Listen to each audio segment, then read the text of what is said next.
pleasure of having our own Frank Robinson.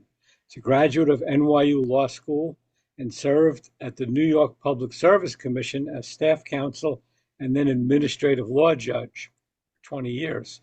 He's the author of 8 books, including Albany's O'Connell Machine, Children of the Dragon, which is a novel, The Case for Rational Optimism, and Love Poems. Robinson is a professional coin dealer. He is married to the poet Therese Broderick and has a daughter, Elizabeth. Robinson was appointed to the U.S. Assay Commission by President Nixon in 1972. And with that, Frank, take it away. Okay. Yuval Noah Harari's 2024 book is Nexus, A Brief History of Information Networks from the Stone Age to AI. I'm getting an echo. It's turned down spots. I can't hear it from here. Okay. We don't hear the echo. You're all right. Okay. Harari is an Israeli historian and a man of big ideas.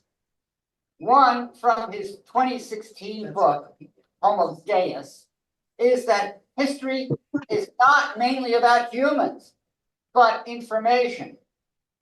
This new book builds on that theme. It's chiefly about how artificial intelligence, AI, will shape our future. Developments in AI have been unfolding quite rapidly. I originally gave a version of this talk a few months ago, and I've tried to update it, including some tweaks after the November election, which showed that human intelligence is not so great. Could the artificial kind be better? Recently, It's just going.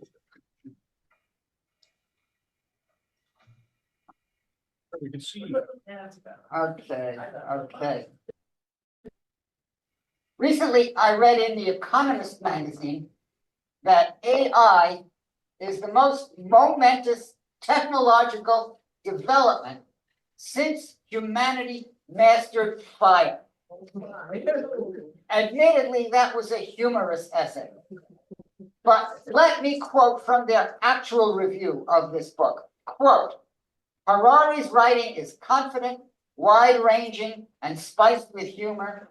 He draws upon history, religion, epidemiology, mythology, literature, evolutionary biology, and his own family biography, often leaping across millennia and back again within a few paragraphs.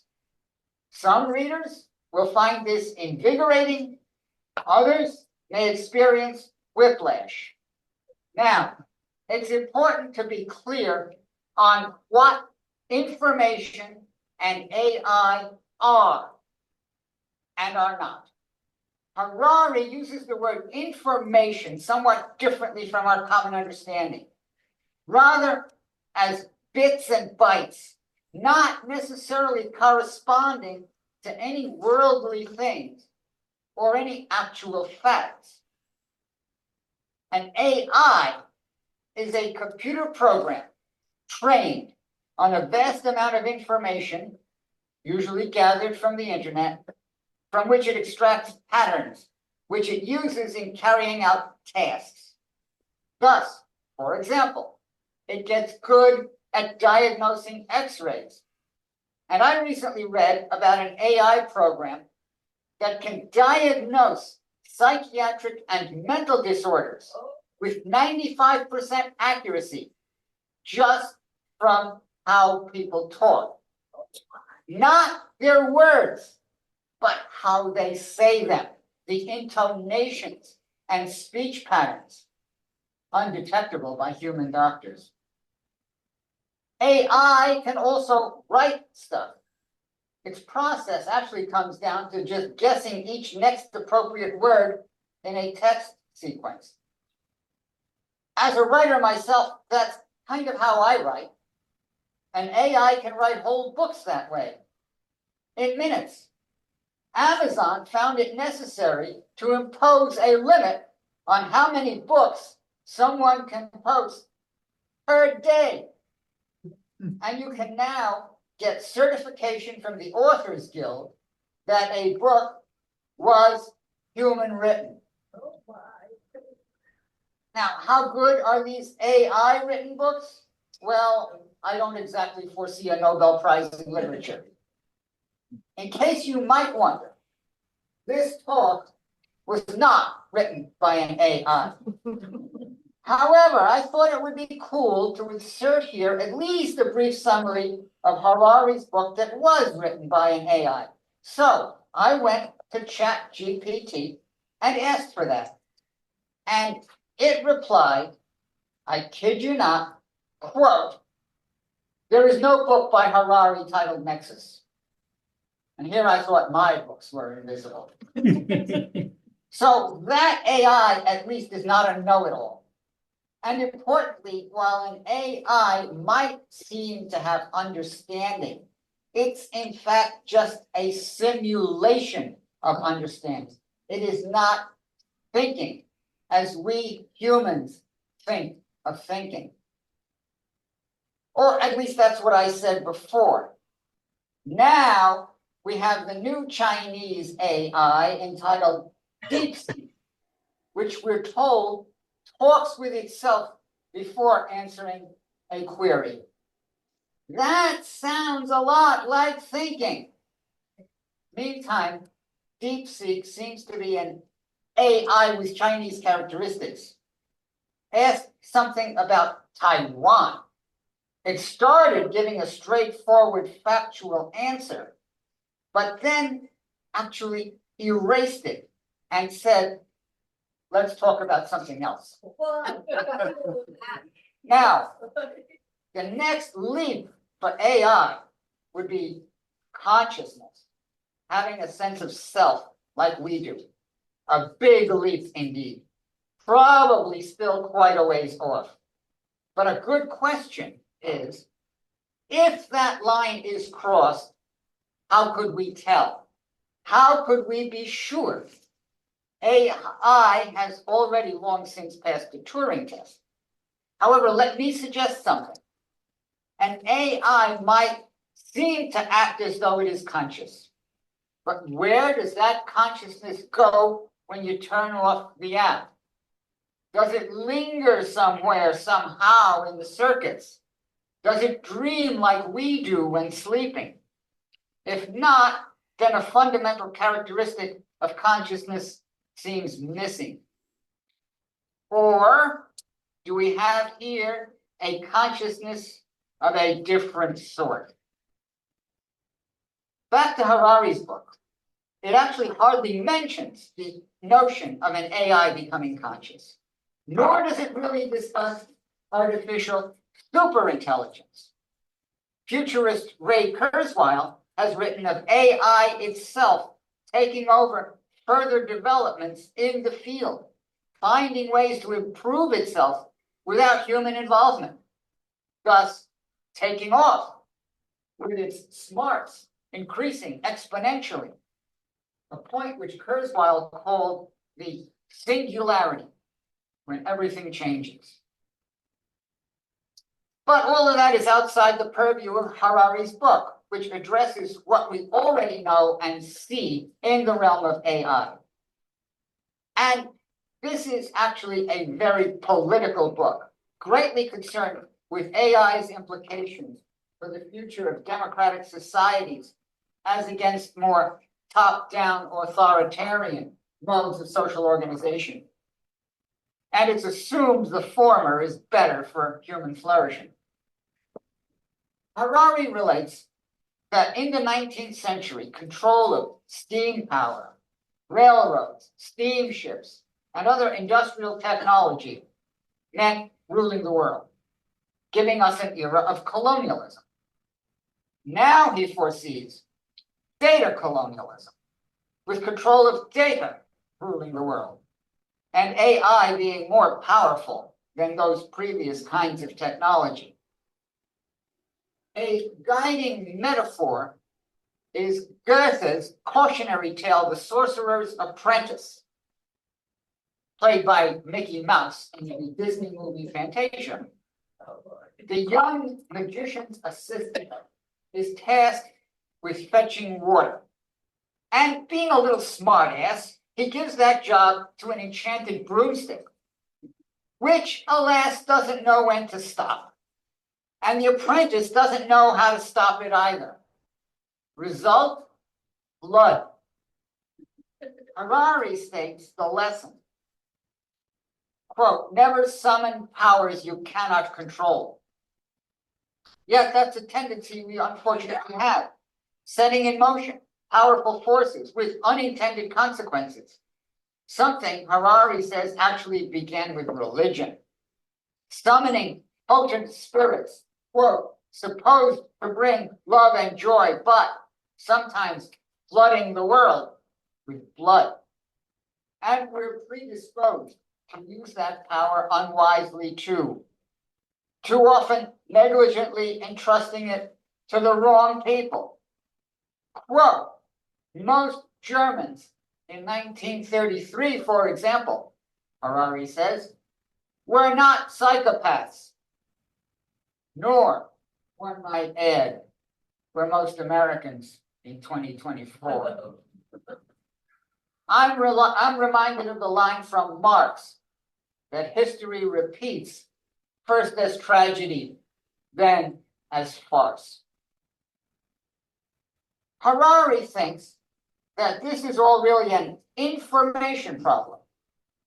We've often built large networks by inventing and spreading fictions, fantasies, and mass delusions.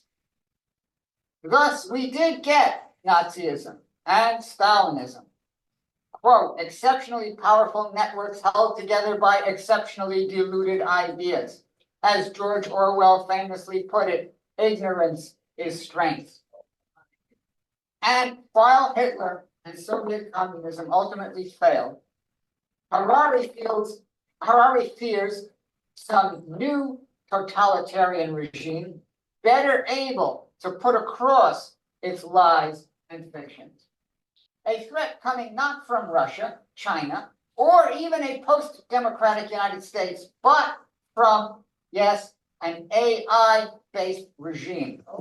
Harari believes AI poses a bigger risk than an enchanted broomstick fetching water.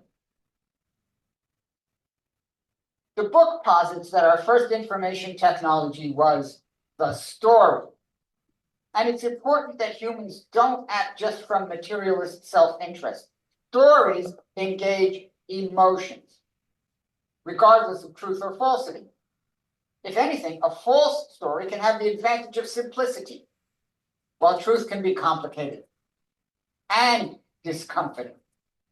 But while stories can manipulate us, we can resist. There are good and bad stories. Germans, again in the 1930s, buying the Nazi story, made a tragic mistake. They could have chosen differently. Likewise, Americans. In the realm of stories, Harari says the backbone of much art and mythology comes from, quote, biological dramas that press our emotional buttons, like who will be alpha, the siren song of strength, us versus them, good versus evil, purity versus pollution. The latter particularly affects India, whose Hindu religion centralizes a caste system, stigmatizing lower castes as impure. Still a national obsession there. The book tells of two lower caste children lynched in 2019 for defecating near a high caste house. Reading this, I was struck how Trumpism pushes all these exact primitivist buttons too, like demonizing immigrants as, quote, poisoning our blood. Harari stresses what he calls a naive view of information, wrongly assuming that the antidote to error is more and better information, which in a free market of ideas will eventually prevail. This was the belief at the onset of our information age. However, remember Gresham's law that bad money drives good money out of circulation? We're seeing bad information drive out the good.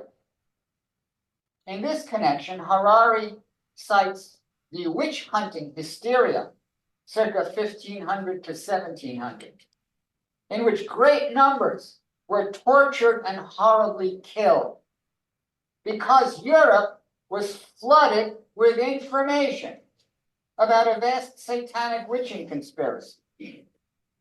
False information, of course, but so pervasive it carried all before it, aided by a new invention, the printing press. The definition of information, remember, actually includes no truthfulness element. Thus, this is something people can exploit to gain wealth and power, a big factor for the witch hunters. Harari similarly sees today's burgeoning populist political movements as being ultimately about information. People feeling themselves entitled to their own truth as against opponents. Noted is the do my own research trope, as if anyone could properly research for themselves something like climate change or epidemiology, better than the vast apparatus of human collaboration producing our true knowledge, which those people reject. Trusting one's own research, Harari said, may sound scientific, but in practice it amounts to believing there is no objective truth. I'd say in practice it means finding garbage pseudo information on the internet. Harari talks a lot about populism, a revolt against know-it-all elites whose claims about truth or justice are rejected as mere smokescreens for their power and status.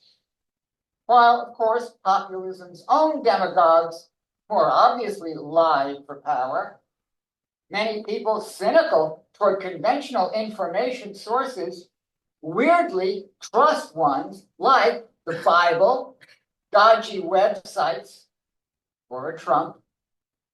This Harari deems particularly crazy when humanity faces existential global threats, demanding the kind of collective institutional collaboration of exactly the sort populists demonize. Another concept is self-correcting versus non-self-correcting systems. Science is the former, religion the latter, democracy the former, totalitarianism the latter. Where does AI fall? Self-correcting, you might suppose, given the whole premise of machine learning. But the problem Harari sees is AI superseding all our other information sources, which he thinks is a recipe for non-correction. AI doesn't know what it doesn't know. Non-correctability is a problem with totalitarianism, with all powers centralized. In democracies, information and decision-making are more distributed and dispersed, which works better. This should also make it harder for an AI to gain pervasive control. On the other hand, AI may be harder for humans to control. You can't send an AI to the gulag. Surveillance is a big part of the story. And Harari discusses modern surveillance technologies that make 1984's Big Brother regime look like a libertarian paradise. Explained in detail is Iran's high-tech system for enforcing women's head covering requirements. Ubiquitous cameras photograph bareheaded women drivers using facial recognition, the system being fully automated, spitting out smartphone warnings in seconds. Failure to comply can entail escalating punishments, including car immobilization or confiscation into thousands, and even prison.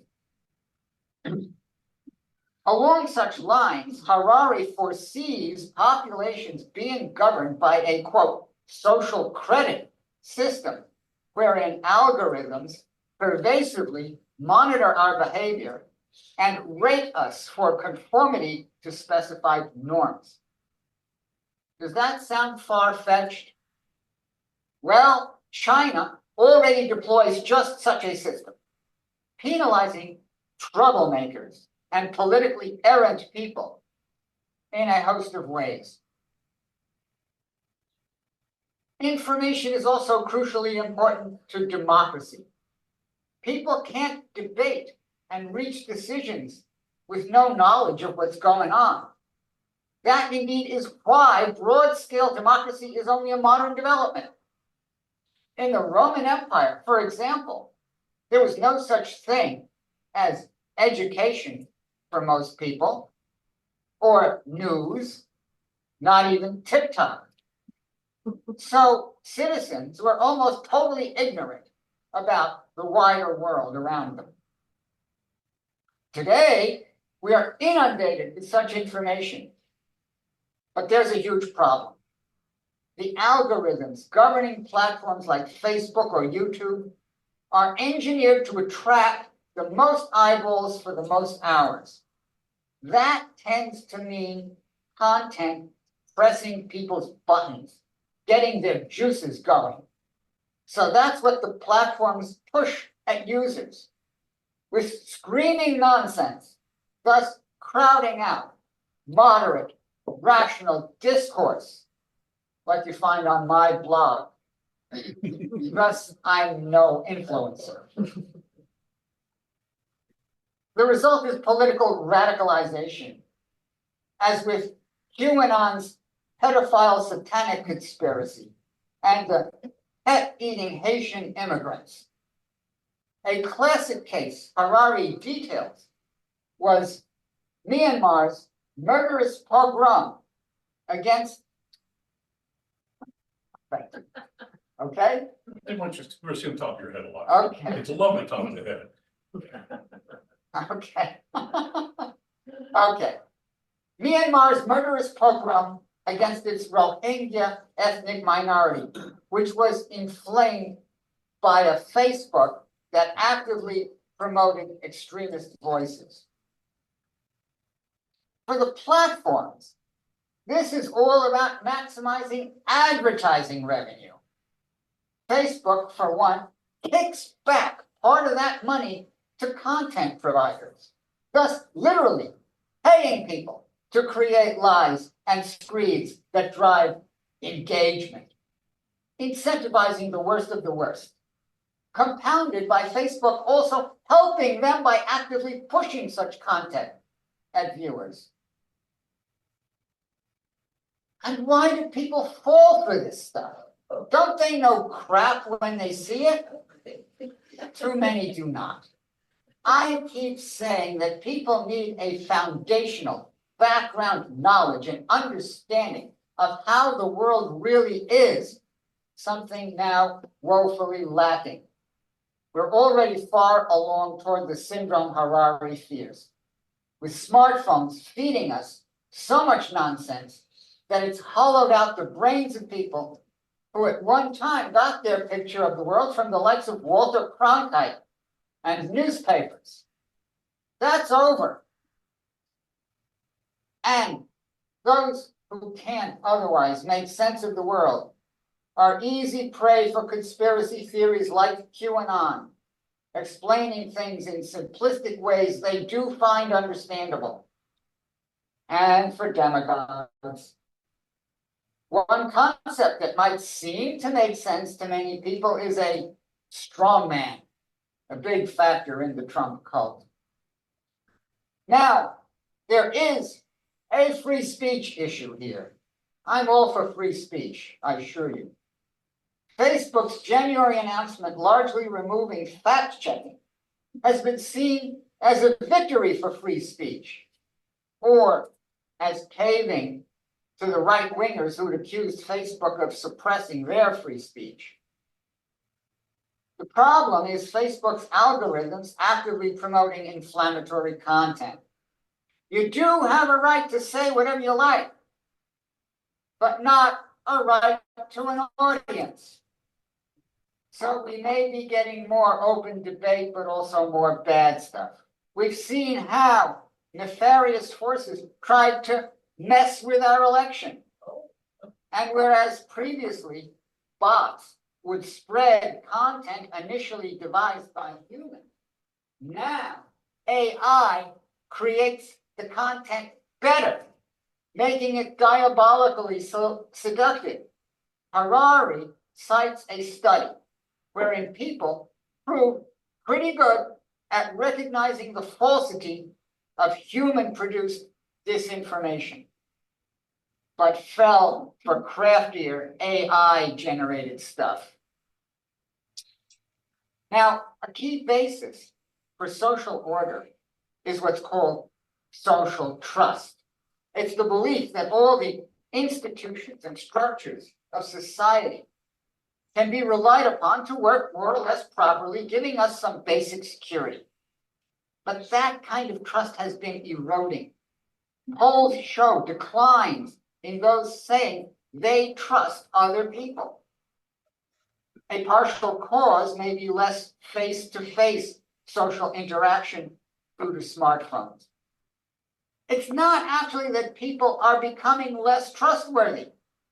It's that more of us believe they're less trustworthy, which can become a self-fulfilling prophecy if we behave in accordance with that belief. And Harari fears that with AI, and especially all the nonsense flooding the infosphere, people will lose the ability to trust anyone or anything. Deadly for the whole idea of human society. But maybe Harari suggests we won't even need other people anymore, with AI supplying the equivalent. Though again, he does not talk of AI gaining a conscious sense of self. Thus, he doesn't mention the 2013 film Her, H-E-R, where a man and a computer operating system, clearly conscious, fall in love. Spoiler alert, she dumps him. Yet Harari does see us headed toward an AI being everything to a person, providing our whole Nexus, book's title, with the world around us, and even manipulating our feelings about it. Thus, AI swallowing all human culture and gushing out a replacement wherein we're reduced to mere accessories. What would be the meaning of democracy in such a world? Another movie coming to mind here is 2008's Wall-E. Wall-E is a robot with a life, while the humans are all bloated nothing burgers strapped into orbiting capsules where they're kept fed and entertained mindlessly. And Harari does mention 1999's The Matrix, where humans are ensconced in an alternate reality altogether, controlled by computers. All this, Harari fears, could, quote, form the foundations of the most intrusive totalitarian regimes in history. Another idea is that AI isn't verging on human-level intelligence, but an altogether different kind of intelligence. Recall what I said about a different kind of consciousness. Here, the book discusses what it calls the alignment problem. AI doing things in ways that don't align with human intentions because an AI mind works differently. philosopher Nick Bostrom has hypothesized a computer system told to maximize paperclip production, resulting in a world with nothing but paperclips and no humans.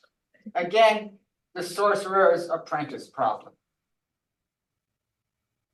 That alien nature of AI mentality was also demonstrated in 2016 when a program, AlphaGo, faced off against a top master of the ancient game of Go, considered more complex than chess. One AlphaGo move baffled observers, confounding all they thought they knew about the game. Yet it proved a killer move. The program had seen something centuries of experts never had, which they still couldn't figure out even after seeing it.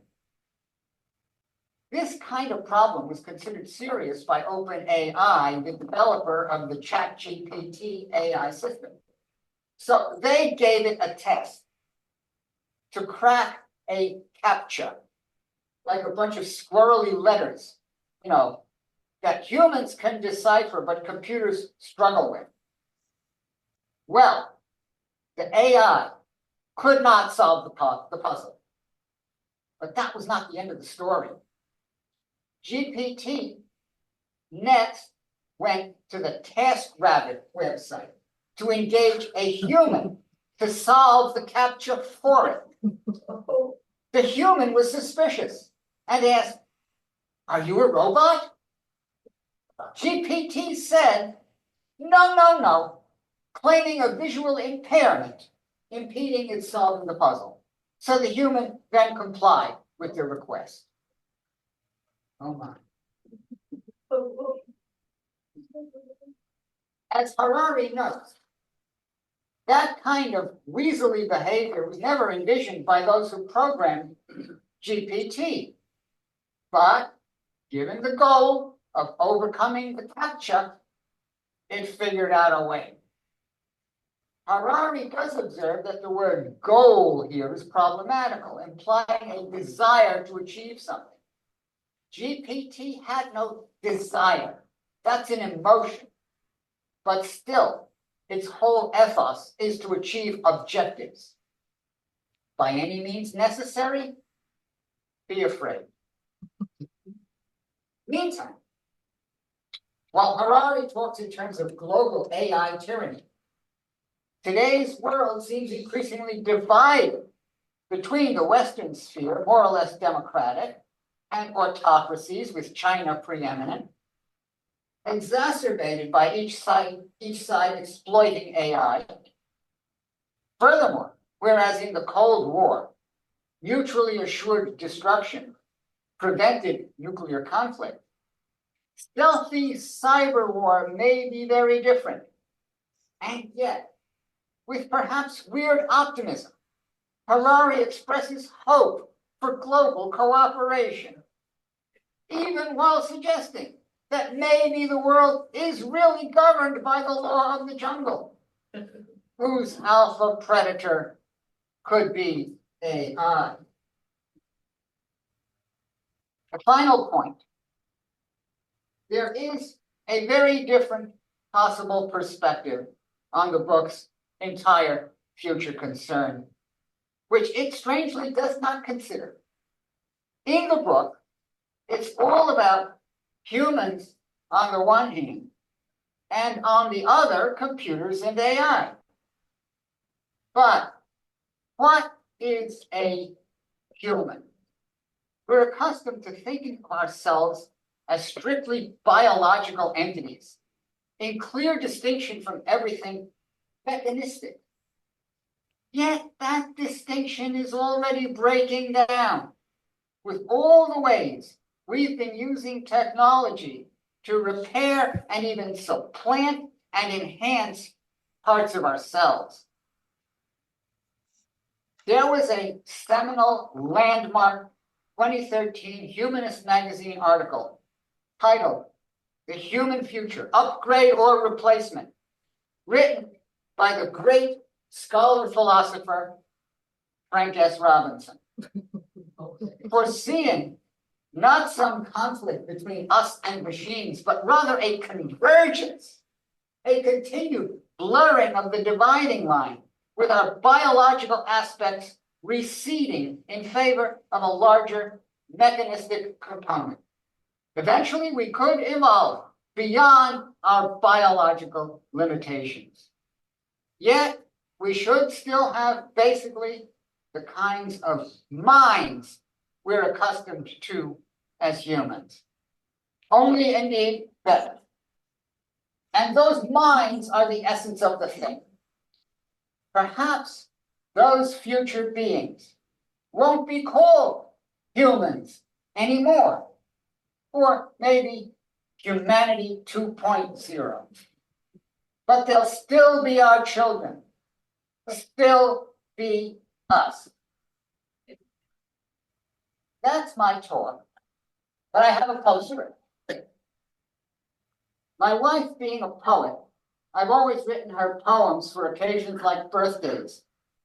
She's also much into AI. So, for Valentine's Day, I asked ChatGPT for a poem combining all that. Here's what it wrote in seconds. A love algorithm. Roses are red, violets are blue. Okay, a lame beginning. But wait, it gets better, I promise. Roses are red, violets are blue. I'm just an AI, but I'm learning from you. With circuits and code, I craft every line, but none match the verses you write so divine. I scan all the data, I process with flair, but your words hold magic beyond my software. Your metaphors sparkle, your rhythms enchant. I debug my heart, but it says I just can't. So this Valentine's Day, let's rewrite romance, where poets and AIs can waltz in a dance. My love may be scripted, but it's still tried and true. If I had emotions, I'd save them for you. Thank you very much, Frank. So, what kind of response did your poem get? Or ChatGPT's poem? I think she loved it. I see Trey shaking her head, yes. It wasn't a verse. Wasn't a verse. Okay. I do see a question. Fred, can you have a question for Frank? Well, it's more of a comment. Parallel to your presentation some time ago, I read a book entitled The Ascent of Information by a fellow named Caleb Scharf, who basically states that DNA is basically just information. And DNA's really only purpose is to propagate itself. And it does everything with our bodies to ensure its propagation. And he goes on to state that we're now at an evolutionary point where the information drive may be leaving physical DNA behind and getting into the realm of computers, into silicon or whatever medium that data is going to be stored on. And it will take on a life of its own and supersede us, which is similar to your saying. But he goes through more technical aspects of computers and how they work and how the silicon medium works and how data can eventually, leave us behind. And well, he points out that we're basically helping it because we're putting all our knowledge on chips and in computers. So we will become superfluous eventually. That's my comment. Okay, thank you. Okay, there's a comment here in the chat from Mar Aaron, who's used Google Gemini 2.0 to examine and contradicted the arguments of your presentation, and there's a link I can share with you if you'd like later. Okay. Or you want to look at it now? Okay. Anybody in the room have a question for Frank or comment? Oh, sure. I'm always good. Rob, okay, Rob, come up and get this, come up and get a microphone. Yes. Oh, look at it. Here. Quick comment. I think that the great scholar Frank Robinson is pointing toward the same singularity that Kurzweil did, that we are going to meld and use it. I would say beyond that, Harari, I haven't read it, so I don't know, but judging from what you said, I don't get a sense that Harari is actually talking with AI. Don't we all talk with AI? I do. I asked it a question about that, about empathy deficiency disorder, and it said there wasn't any such thing. And I said, dig deeper. The psychological literature is filled with it. All right, and it did three things that were interesting. One, it erased its previous answer. Didn't just, so I couldn't go back to it, right? Secondly, it put up a little sign that said, Copilot is sometimes wrong. And then it gave me it gave me an insight into some of the psychological literature about DDD, but EDD. But there's a lot of things happening here. A lot of things that Harari is talking about, it seems to me, are things that come out of the research and development phase. And there's stories out of the research and development phase. Well, a lot of things happen in research and development. They're really weird. You know, if we would never have had vaccines if we had just looked at all the bad information or bad things that happen. You use it and you learn and you move. So I would say, I would ask, is Harari just really missing the fact that we evolve along with AI? I noticed that the education department has got courses for teachers on how to integrate AI into your classroom. Now, you need to be there. That's New York State. I mean, who knows what they're doing in Mississippi, right? But where they do all the standardized testing. But it's something we need to pay attention to. And I don't know how much Harari is doing that. It feels like there's an out point there, that he's being unnecessarily pessimistic. That's a comment and a question. Thank you.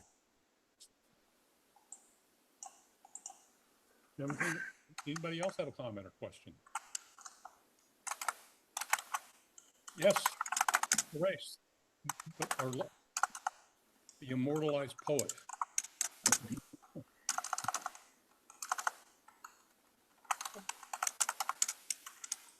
Frank, something I read just yesterday made me curious about the book you reviewed.